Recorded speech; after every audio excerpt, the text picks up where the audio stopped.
The sirens of Deep Space Station Harmony pierced the usual serene hum of quantum engines and life support systems.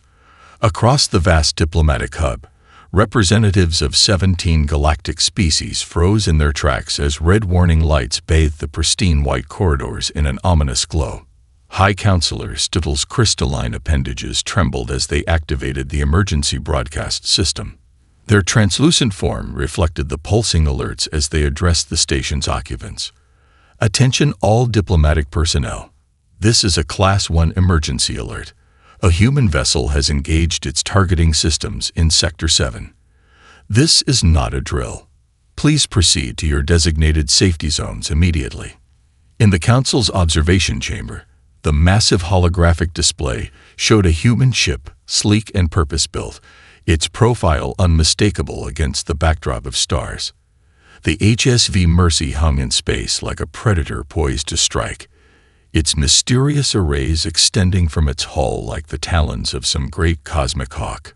Lieutenant Commander Mai Chen sat in her captain's chair aboard the Mercy, her dark eyes fixed on the sensor readings streaming across her neural interface. Her fingers danced through the holographic controls with practiced precision, making minute adjustments to their approach vector. 20 years of emergency response experience had taught her that seconds could mean the difference between life and death in the void. "Status report," she called out, her voice steady despite the urgency of the situation. First Officer Carlos Rodriguez responded from his station, his hands moving across 3 separate control interfaces simultaneously. "Target locked and holding steady, Captain. Their power signature is fluctuating wildly. Whatever hit them did a number on their systems." "Engineering, what are we looking at?" Chen's query was directed to the lower deck where Chief Engineer Hiroshi Tanaka was already analyzing the damage patterns. "Their crystal matrix is destabilizing, Captain." Tanaka's voice came through clear but concerned. "The harmonic resonance is off by at least 30%. If those patterns continue..." He left the sentence unfinished, but everyone on the bridge understood the implications. Back on Deep Space Station Harmony, the council chamber had erupted into chaos. Representative Angselith of the Medusian Collective waved their tentacles in agitation, their bioluminescent patterns flashing morning colors. "We cannot allow this. Humans are too unpredictable, too aggressive. Their targeting systems are more advanced than anything in known space." "The representative speaks truth," agreed Ambassador Koval of the Silicon Confederation, their crystalline form vibrating with concern. "When humans lock onto a target, destruction follows. We have all seen the historical records of their ship-to-ship capabilities." High Counselor Stipple raised all 4 appendages for silence. "The situation is more complex. The vessel in question is the HSV Mercy. Our records indicate it is." They paused, consulting their data stream. "A human emergency response vessel. That makes it worse." Angselith flashed deep crimson. "Humans are most dangerous when they claim to be helping. Their help comes with plasma cannons and kinetic strikes."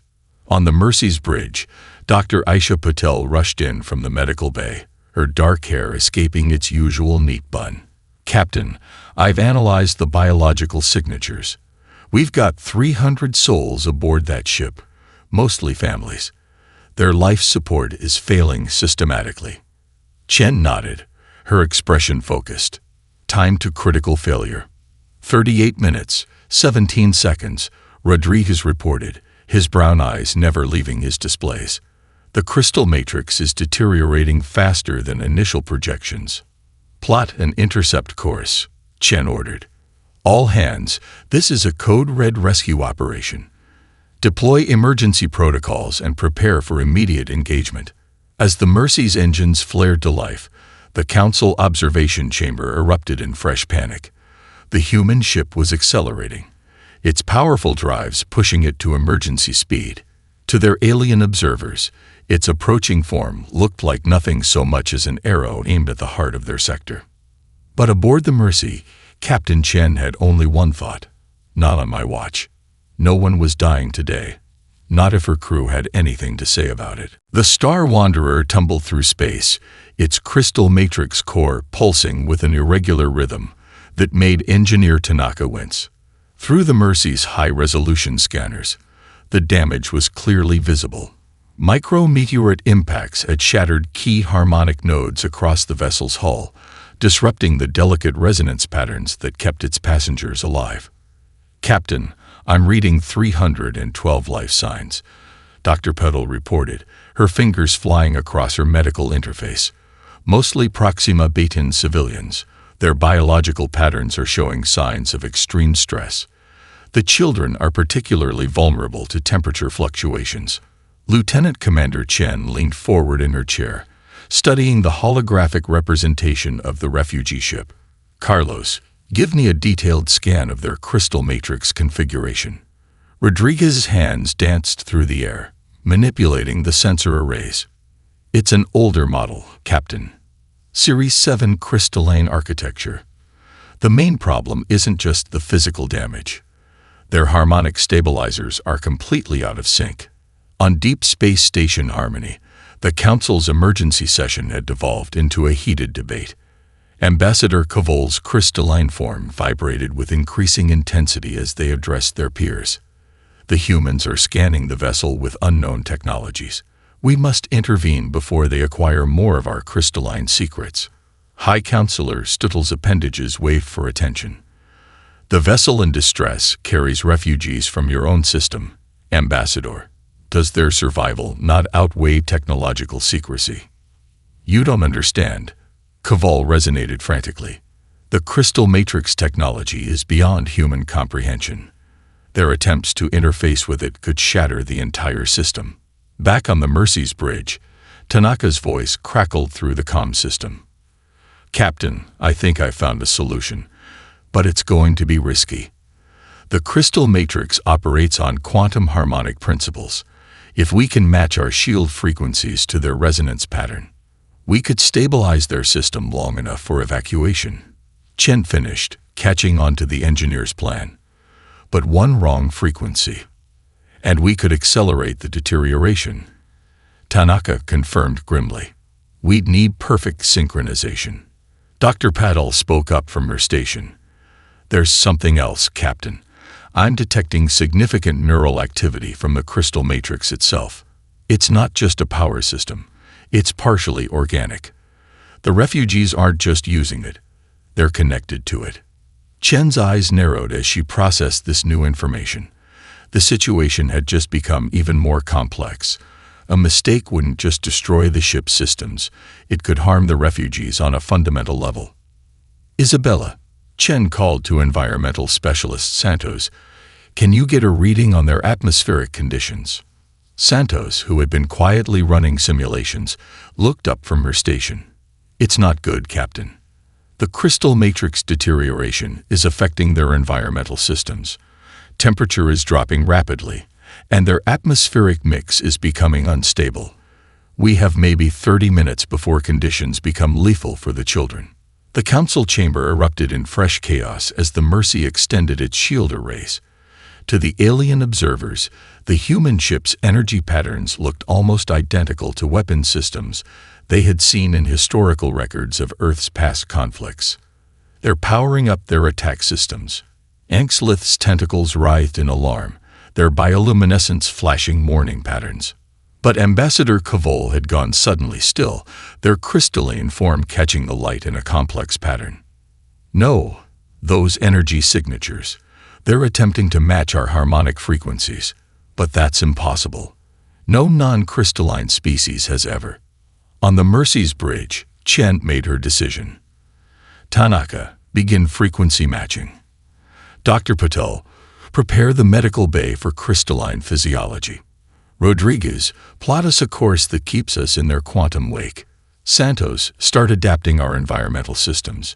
She straightened in her chair, her voice carrying the weight of command. "Let's show them what a human rescue operation looks like." The space between the two ships rippled with quantum energies as the HSV Mercy extended its modified shield arrays. Engineer Tanaka's fingers flew across his control panel, making microscopic adjustments to the harmonic frequencies. Sweat beaded on his forehead, despite the bridge's climate control.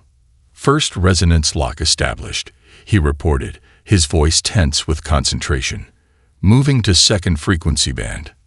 The refugee ship's crystal matrix flickered in response, its irregular pulses beginning to stabilize. Through the main view screen, the crew could see the crystalline lattices that covered the vessel's hull starting to realign themselves. Life sign readings are stabilizing, Dr. Patel called from her station, relief evident in her voice. The children's vital signs are showing improvement, but we're not out of danger yet. Captain Chen nodded, her eyes never leaving the holographic display, showing the intricate dance of quantum harmonics between the two ships. Carlos, how's our position? First Officer Rodriguez adjusted their trajectory slightly, compensating for the complex gravitational interactions. Holding steady in their quantum wake, Captain. But these energy patterns, they're like nothing I've ever seen. It's almost as if their ship is trying to communicate with ours. On Deep Space Station Harmony, the council chamber had fallen into stunned silence. The holographic display showed energy patterns that defied conventional understanding. Human technology merging seamlessly with crystalline quantum systems. Ambassador Koval's crystalline form shimmered with complex emotions. The harmonics. They're perfect. How can they be perfect? No species has ever managed to synchronize with our technology without years of study. High Counselor Stuttel moved closer to the display, all four appendages extended in fascination. Perhaps we have underestimated human adaptability. Look at how they're modulating their shield frequencies. Back on the Mercy, environmental specialist Santos worked frantically at her station, coordinating with the medical team. Captain, I've got the environmental chambers ready, but there's a problem. The crystal matrix isn't just their power source. It's part of their atmospheric regulation. We need to maintain the quantum resonance even during transfer. Can we extend our shield bubble to encompass their entire ship during evacuation? Chen asked, already considering alternatives. Tanaka's voice came through the comm, strained but determined. Possible, but risky. We'd need to maintain perfect harmonic synchronization while extending the field. One fluctuation could shatter their matrix completely.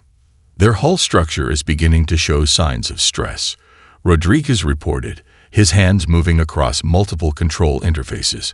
We've got maybe 15 minutes before structural integrity becomes critical. Chen made a quick decision. Dr. Patel, coordinate with Santos. I want those environmental chambers ready for every possible crystalline physiological need. Tanaka, begin shield extension. But take it slow. We do this right, or we don't do it at all. The Mercy's shield bubble began to expand, shimmering with complex quantum patterns. To the watching council members, it looked like a predator's maw opening to swallow its prey. But as the energy field touched the refugee ship's hull, something unexpected happened. The crystal matrix responded, reaching out with its own quantum tendrils to meet the Mercy's shields. The two systems began to resonate in perfect harmony, creating patterns of light that danced across both ships. Captain, Santos called out, excitement breaking through her professional demeanor. The Matrix is adapting to our frequencies. It's not fighting us. It's helping. These readings are unprecedented, Dr. Patel added, her medical displays showing complex neural patterns. The crystalline life forms aboard. They're actively participating in the harmonic synchronization. They're not just passengers. They're part of their ship's systems. Chen allowed herself a small smile. Then let's work with them. Carlos, begin final approach. Tanaka, maintain current harmonic levels. Dr. Patel, establish communication through the matrix itself. It's time we introduced ourselves properly to our new friends. Through the quantum-enhanced view screen of the HSV Mercy, the crystalline faces of refugee children pressed against their vessel's transparent sections, their forms glowing with a mix of fear and fascination. Captain Chen found herself drawn to one small figure in particular, whose crystalline structure pulsed with gentle blues and greens reminiscent of Earth's oceans. Dr. Patel, how's our translation matrix coming along?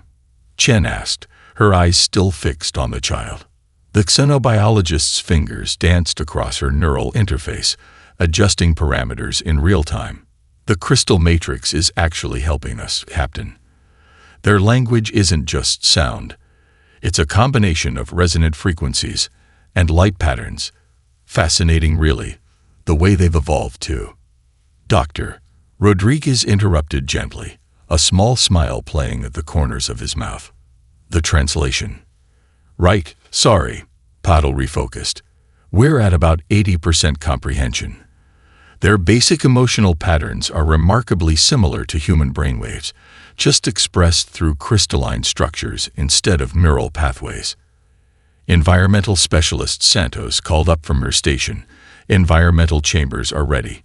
We've matched their atmospheric requirements perfectly, and the quantum resonance patterns are holding steady.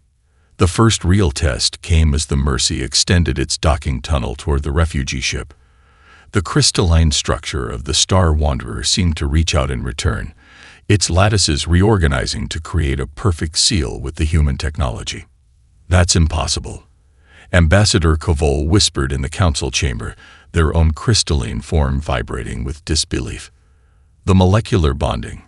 They achieved in seconds what took our scientists decades to perfect. High Counselor Stuttle's appendages waved in a pattern indicating deep thought. Perhaps that is precisely why they succeeded. They didn't know it was supposed to be impossible. On the Mercy's bridge, Chen made a decision. I'm going down to the docking area. Carlos, you have the con. Captain, Rodriguez protested. Protocol states. Protocol can wait. Chen cut him off gently. These people need to see a face, not just a ship. Dr. Patel, with me. Bring your portable translator. As they made their way to the docking area, Engineer Tanaka's voice came through the comm. Captain, you should know. The crystal matrix is showing signs of consciousness. Not just the refugees' neural patterns, but the ship itself. It's almost like it's curious about us. The docking area hummed with quantum energies as Chen and Patil approached the sealed doorway. Through the transparent sections, they could see the first group of refugees approaching from the other side. The child Chen had noticed earlier was among them, now holding what appeared to be a crystalline teaching matrix, their equivalent of a beloved toy. Ready? Chen asked, glancing at Patil, who was making final adjustments to her translator. The door cycled open with a soft hiss, and for the first time, humans and crystalline beings stood face to face. The refugee leader stepped forward, their form shifting through complex patterns of light that the translator rendered into words. You came for us. When no one else would, you came. Chen stepped forward, careful to maintain a respectful distance. We'll always come. That's what we do.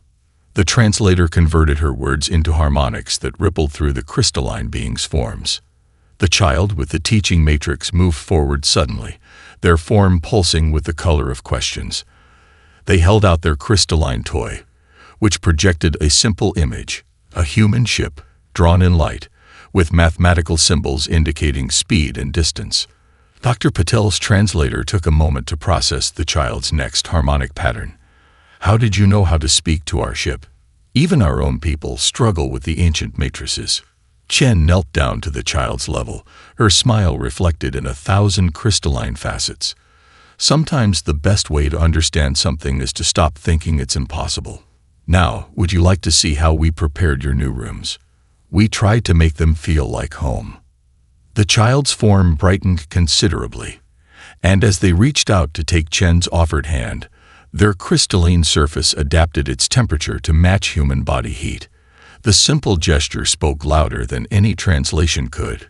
Trust, freely given and returned. Engineer Tanaka stood in the Mercy's crystal matrix interface room, surrounded by holographic representations of quantum harmonics that danced through the air like aurora borealis.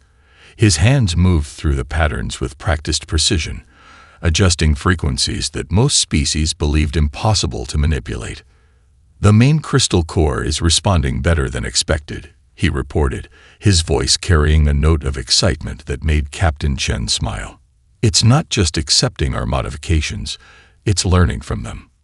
Through the quantum-enhanced communication system, the refugee ship's ancient matrix was sharing its secrets. Lines of crystalline code, some dating back thousands of years, flickered across the displays.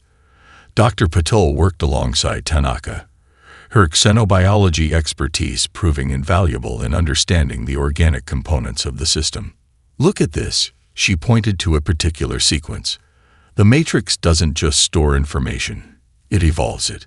Each generation of refugees has added their own harmonics to the base code. It's beautiful. In the medical bay, Santos had transformed the emergency recovery rooms into crystalline gardens. She'd repurposed the ship's standard-issue quantum stabilizers to create resonance fields that mimic the refugees' home environment. The crystalline children were particularly fascinated by her work, their forms glowing with delight as they watched her adjust the harmonic patterns. "The kids are natural engineers," Santos commented over the comm, watching as one young refugee intuitively adjusted a quantum frequency she'd been struggling with. They don't just understand the technology, they're part of it. On the bridge, Rodriguez coordinated the ongoing evacuation with a precision that impressed even the watching council members. The Mercy's rescue modules, originally designed for human emergency operations, had been rapidly modified to accommodate crystalline physiology. "That's the last family from Section 3, he reported, marking off another successful transfer on his holographic display. "We're at 60% evacuation and holding steady." High Counselor Stuttle's appendages moved in patterns of astonishment as they watched the humans work.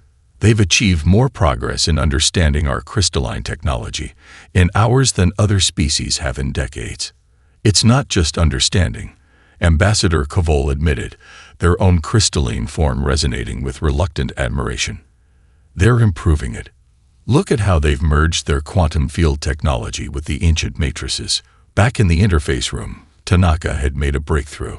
"Captain, I think I found a way to not just save the refugees, but their ship too. The Star Wanderer's matrix isn't dying. It's trying to upgrade itself." "Explain," Chen commanded, making her way down to engineering.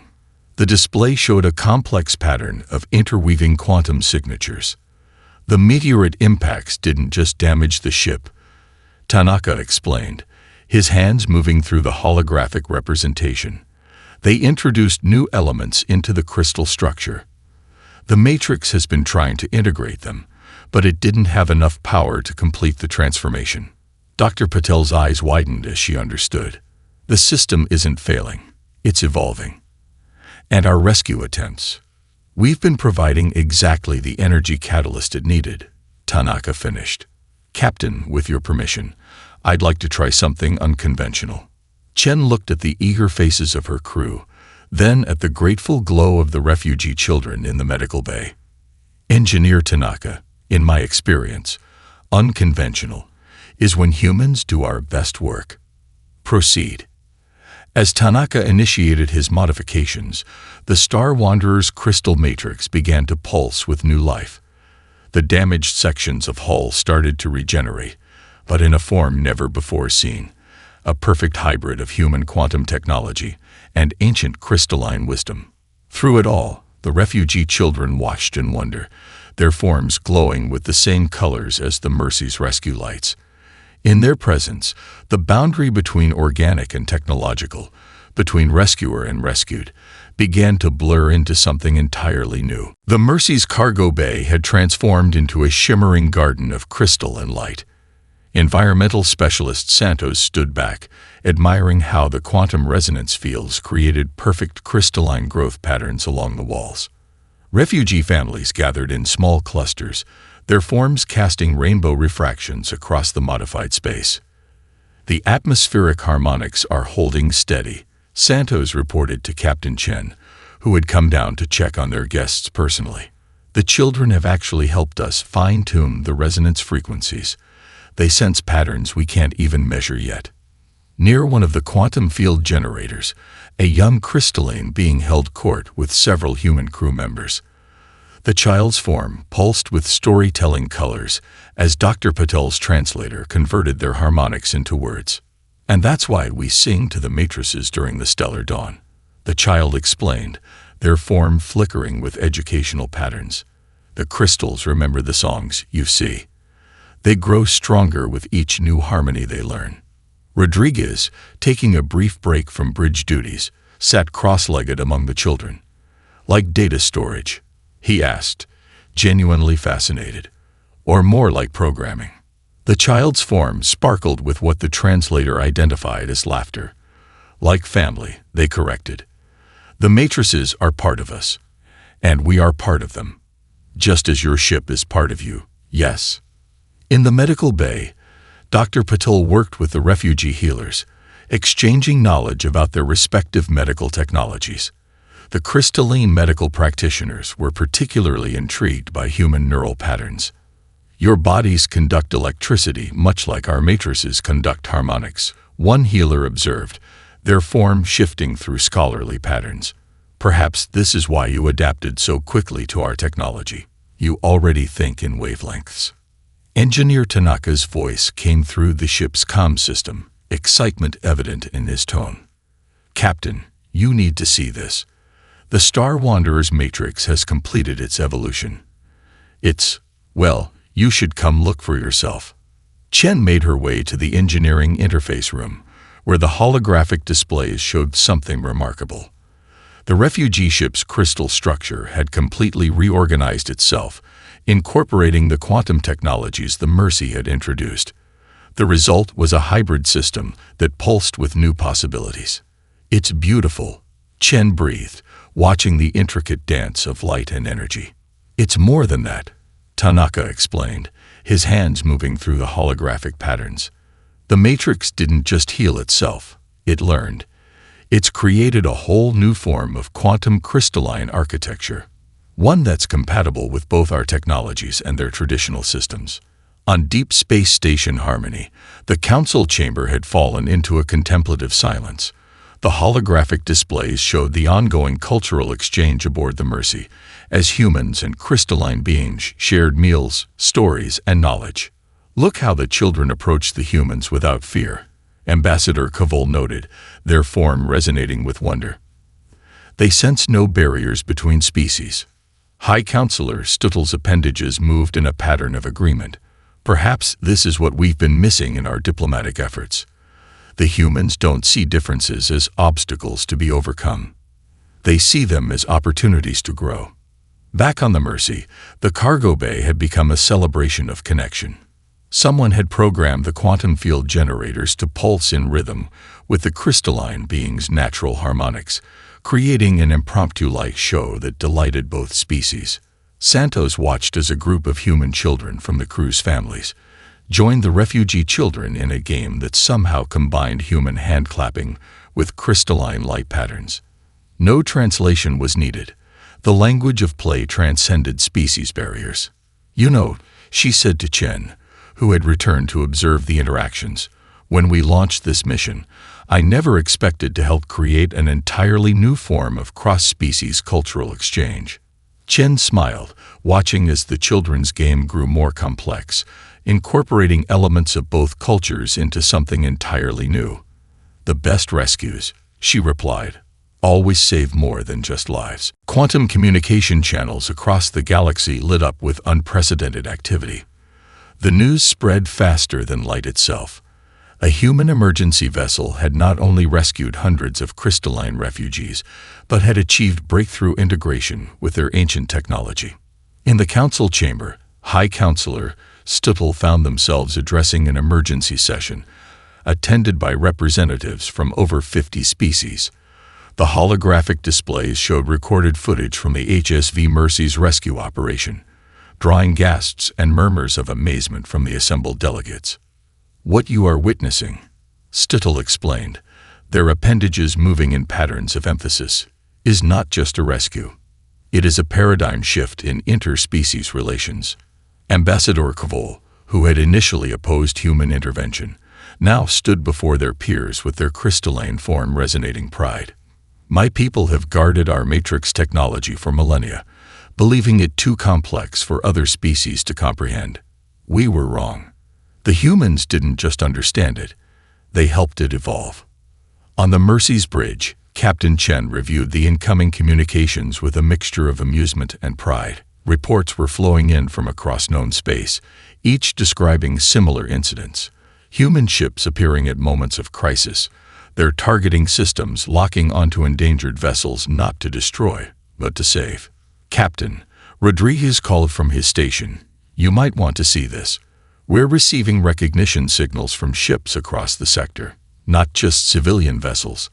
Military ships are dropping their shields in salute." Dr. Patel's voice came through the comm system from the medical bay, where she was completing final checks on the refugee families.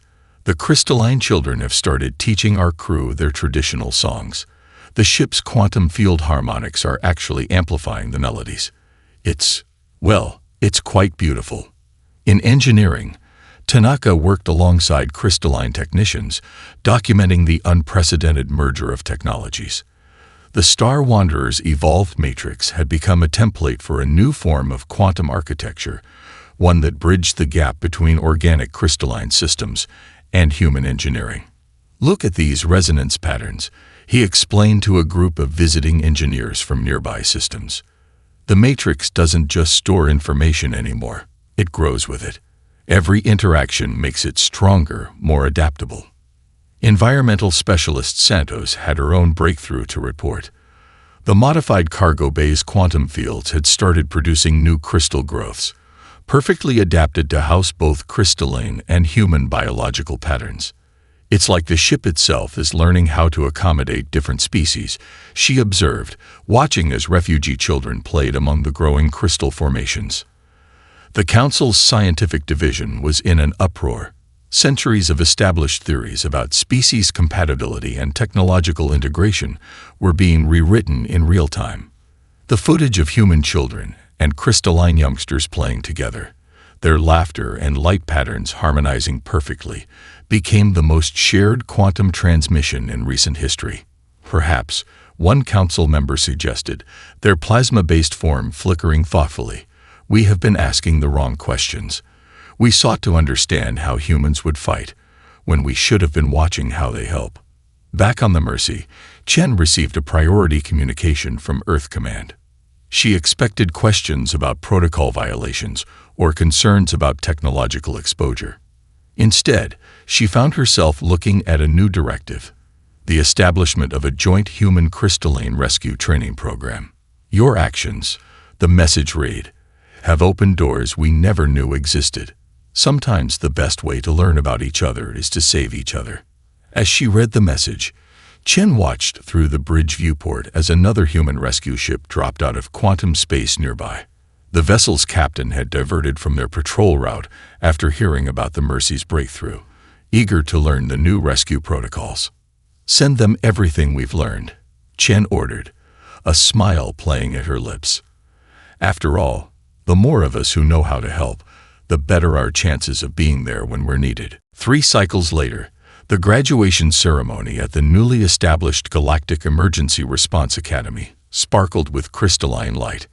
Captain Chen stood at the podium, her dress uniform reflecting the rainbow refractions cast by the mixed class of human and crystalline graduates before her.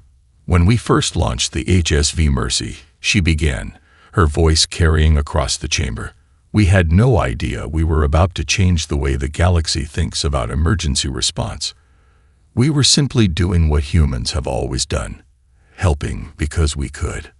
In the front row, Engineer Tanaka sat beside his former student, a young crystalline being whose form rippled with engineering harmonics. Together, they had developed a new series of quantum crystal hybrid engines that now powered the latest generation of rescue vessels. Dr. Patel watched from her position as head of the Academy's Sconobiology department, her heart swelling with pride as she recognized some of the refugee children she had first treated aboard the Mercy. Now they were graduating as full-fledged emergency response officers, their crystalline forms bearing the distinctive quantum resonance patterns of their training. "The universe keeps teaching us the same lesson," Chen continued, gesturing to the massive windows where rescue ships of various species could be seen in orbit.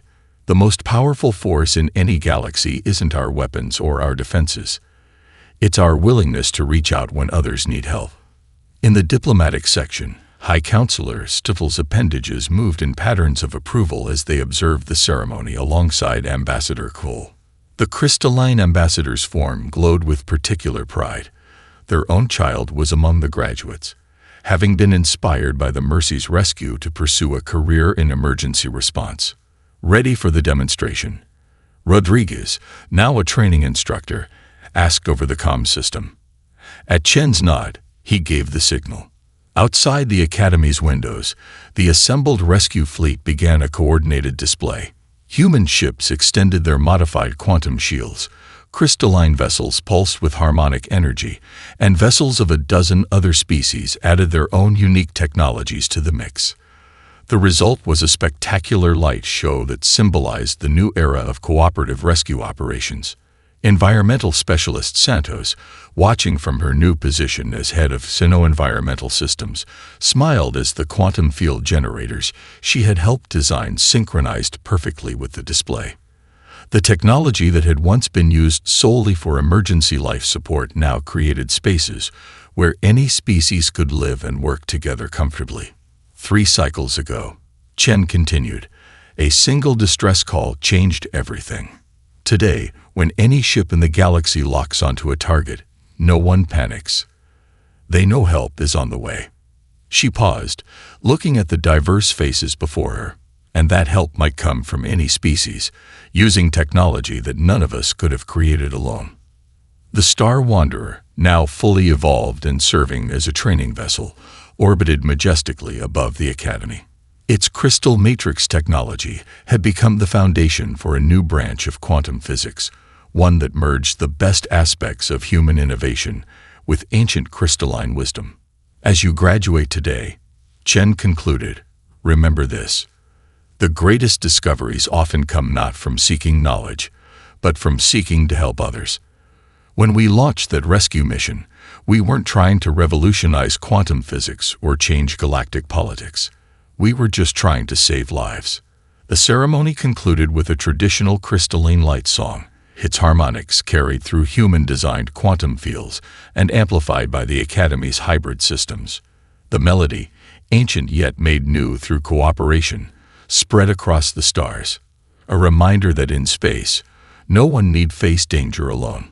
As the graduates dispersed to their new assignments, Chen found herself approached by that same child she had first met during the rescue, now grown and wearing an officer's insignia.